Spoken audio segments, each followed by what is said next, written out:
Hello and welcome my friends and viewers to this week's episode of Legendlore, where I draw and talk about monsters, characters, gods, and other things from Dungeons & Dragons and other tabletop RPGs, all while giving a small but quickly digestible history about them. Together we'll go over their history within the game, how they utilize in the modern edition, and how you guys can utilize them in your own games. This week we're going to be covering Talos, the god of storms and destruction within the Forgotten Realms. Getting right into it, Talos' portfolio covers storms and destruction, specifically natural disasters such as forest fires, earthquakes, tornadoes, and the like. His epithets and titles include the Destroyer, the Stormstar, and the Stormlord, which he coincidentally shares with another D&D god from the Dawn War pantheon, known as Kord. His holy symbol is 3 bolts of lightning emanating from a singular point. His worshippers include malevolent druids and rangers, brigands, raiders, and anyone who really revels in destruction for its own sake, which could also include demolitionists for all you artificers out there. His favorite monsters are Quasits, Vargoyles, and Yethhounds. His favorite colors are black, gold, and silver, and his favor is shown by the presence of red lightning, large storm clouds in the shape of a fist, or the sound of bellowing laughter on the wind. Appearance-wise, Talos usually is depicted as a broad-shouldered, bearded man with a missing or damaged eye, which was filled either with whirling stars or is covered by an eye patch. Some depictions have him wearing armor such as half-plate over black leather, while others take a more primal approach, with him appearing as a bearded humanoid formed out of the elements, such as storm clouds, fire and smoke, or even torrential waters. In terms of his personality, Talos often is depicted as fickle and impulsive as well as short-tempered, as it is with the destructive forces of nature. He is quick to anger and repay slights with unequal and often violent responses, and was known to destroy things and torment others purely for the sake of it. At the same time, Talos was believed to act this way out of a sense of self-preservation, ensuring that mortals respected and feared nature rather than seek to overly control it through methods such as farming, mining, or agriculture. With this in mind, in terms of his relationships with other deities, Talos was the leader of an alliance of gods known as the Gods of Fury, formed of destructive and powerful deities of nature such as Auril, Umberlee, and Malar. Despite this alliance, however, Talos was known to try and usurp power from these very same gods whenever the chance presented itself, particularly with Auril and Malar. Talos had also been known to court other goddesses such as Beshaba, the goddess of misfortune, and even Umberlee herself, the goddess of the seas, but was often spurned due to these courtships often being revealed as attempts to steal more domains for himself. In terms of his enemies, Talos, being a god of destruction and an overall villainous and treacherous entity, had a great deal of them. His primary ones included Shanti, the goddess of agriculture, Sylvanas, the opposing god of nature, and deities who disdained destruction and chaos, such as Maliki or Eldath. He was also opposed by gods of civilization such as Ogma, Azuth, Savras, and Denir, as well as more just deities such as Tyr, Torm, and Lathander. Now, regarding the clergy and worship of Talos, due to his largely malevolent portfolio and destructive tendencies, his church was small and unorganized. Most Talos clergy were either made up of clerics, barbarians, sorcerers, or wizards, and rank and hierarchy didn't really exist within these sects, most of them being controlled by the strongest practitioner. Priests of Talos were actually known to engage in extortion of sailors, farmers, and other local communities, who would basically provide protection payment in order to avoid stirring the wrath of Talos and being scourged by disasters, such as floods, earthquakes, and storms which the priests themselves would conjure if not properly paid. Talos worshippers were also known for wearing eye patches and blue or black robes with gold, red, and silver accents, as well as patterns such as lightning bolts, fire, or even teardrops to represent rain.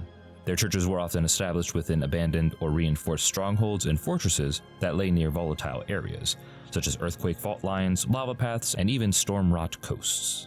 They were also known to engage in violence and destruction for its own sake, raiding and pillaging any people that they came across on their nomadic ventures. It is because of this that most countries have actually outlawed the worshipping of Talos. In terms of Talos-based rites and rituals, there are currently 2 that are actively recorded within the canon. There's the Calling Down the Thunder, in which the clergy engages in a sacrifice of an intelligent being, usually by having them be struck by lightning. This can take the form of a victim being tied up on a coast as the storm rolls by, or, if the cult is really fanatic, could have the priest holding up said victim and waiting for them both to be struck by the same bull, with the priest insisting that they'll survive because they worship Talos oh so fervently. This could actually be an interesting encounter for your PCs to come across, being prompted to save the person from being sacrificed while also having to deal with the environmental hazard of the storm. And then there's the Rite of the Fury, which is a ceremony where Talos clerics engage in prayer right before attacking a settlement, engaging in the god's furious berserker bloodlust and causing as much destruction as they can within a short amount of time. I equate this to Talos worshippers basically presenting the destruction and the lives of the people that they are about to attack as a sacrifice, the prayers serving as the start and end of their presentation. This once again could also be an interesting encounter for your players to come across and disrupt, thus earning themselves the enmity of the Talos Clergy for the rest of the campaign.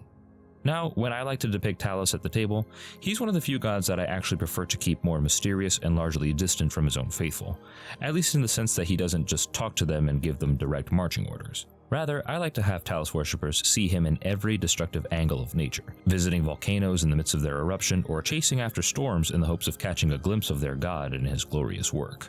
This is why I prefer the depiction of Talos as a humanoid figure entirely comprised of elements of destruction, making his appearances such as a face being lit up by lightning strikes, ash patterns of a forest fire taking on the shape of his body, or a bellowing voice being heard just before a terrible earthquake or avalanche. As such, in the rare moments that Talos does appear to his faithful, it will be only to grant them a divine mission so destructive and so dangerous that there is little to no way that they will actually survive the encounter.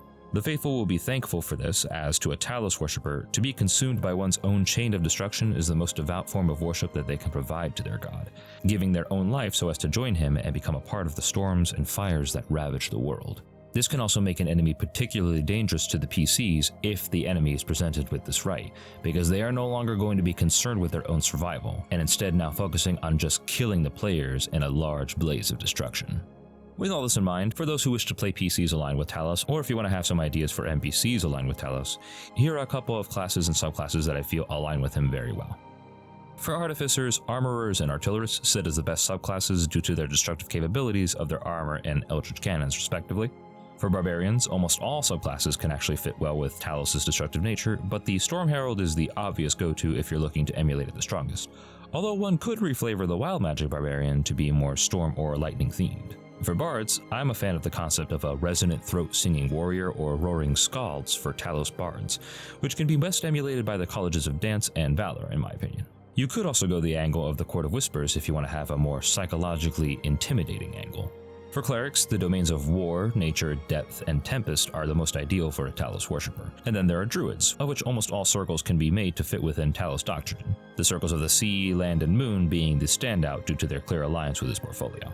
For Fighters, Eldritch Knights hurling Witch Bolts, Echo Knights whose echoes are formed of fire or storm clouds, and Rune Knights who lean more into the elemental powers are all great examples of fighters to be inspired by Talos.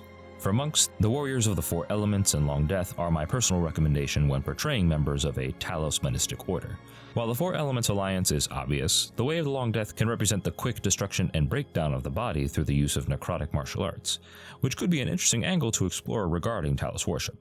For Paladins, the Oath of Conquest, Vengeance, and the Ancients all have the best potential for destruction and alliance with nature respectively, and I do also have a cool concept for an Oathbreaker forsaking the laws of civilization in favor of serving Talos as an agent of nature's wrath. For Rangers, Swarm Keepers who command destructive pests like termites and wood ants, and Drake Wardens who use the elemental power of their draconic companions can make for some ideal members of the Talos faithful.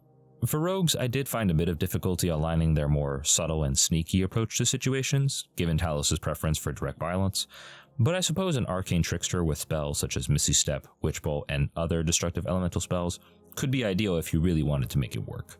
For Sorcerers, Storm Sorcery is a given, but that doesn't mean that you should discount the Divine Soul and the interesting way that you could portray them as a scion of Talos. Perhaps their wings are made from the bark of trees peeled up by storm winds, or maybe lightning sparks between their feathers in intermittent intervals.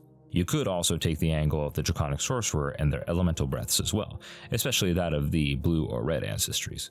For Warlocks, the Genie Patron's connection to the elements can definitely be a tempting offer, but I usually recommend using patrons such as the Hexblade or the Fathomless over it, mainly due to the Hexblade's destructive combat prowess and the Fathomless's connection to the roaring seas and the depths beneath. And finally, for Wizards, Evokers are the primary, if not the only, wizard school that fits with Talos worship. It's very much a does what it says on the tin type of situation, and no other school, in my opinion, has the same level of destructive capability as a good old-fashioned blasting wizard. In terms of magic items that I feel best align with Talos and his doctrine and can easily be found as loot upon your party defeating its members, here are a couple of magic items that I recommend using for this situation. And finally, for our homebrew magic item this evening, we have the Eye of the Storm, a +2 spellcasting focus that requires attunement, during which the wearer must remove their own eye in order for the item to take its place. The eye functions as a normal Ursat's eye from the DMG as well as a spellcasting focus, but also has the following effects. All spells cast through this focus have a +2 bonus to their spell attack and spell save DC, and the eye also has 5 charges that can be spent to cast the following spells listed below, regaining 1d4 + 1 charges at the end of a long rest. We have Witch Bolt for 1 charge, Lightning Bolt for 3 charges, and Destructive Wave for 5 charges. Additionally, once per short rest, the wearer can target an object or a creature's armor or clothing as a bonus action, that target then being laced with destructive magic. If the target is an object, the object takes double damage from all sources. If it is a magical object, the magical object can now suffer damage as if it were a normal object. If the target is armor or clothing worn by a creature, the wearer suffers a penalty to their armor class equal to the wearer's proficiency bonus, reducing it to no lower than 10 plus the creature's dexterity modifier. If the creature is wearing natural armor or is not wearing armor, it cannot be affected by this effect. And this functions as a concentration ability with a duration of up to 1 minute. And with that, that's our coverage of Talos the Storm God, everybody. I want to thank all of you guys for watching. If you enjoyed the video, please like, share, and subscribe, and press the little bell icon to be notified of future videos.